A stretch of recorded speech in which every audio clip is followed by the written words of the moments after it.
এ নাও, ready হয়ে নাও। Ready হব কেন? আরে আজ শিবুদার সেই বইয়ের জন্মদিন না, তো যাবো, চলো রেডি হয়ে নাও। শিবুদার বইয়ের তো আজকে জন্মদিন নয়, সে তো 2রা জানুয়ারি ছিল। ও আজকে নয়? কি জানি, তাহলে হয়তো ওর বোনের জন্মদিন হবে। আরে ওর বোনের জন্মদিন তো গত মাসে হয়ে গেছে। ও তাহলে কি জানি, হয়তো শালির জন্মদিন হবে। আরে না না, ওর শালির জন্মদিন তো 27শে মার্চ। ও তাহলে কার জন্মদিন বলো তো আজকে? আজকে তো কারো জন্মদিন নেই। তুমি ঠিক জানো যে কারোর জন্মদিন নেই?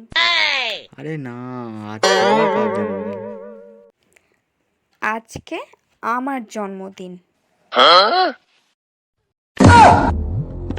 Ching tabak dum dum.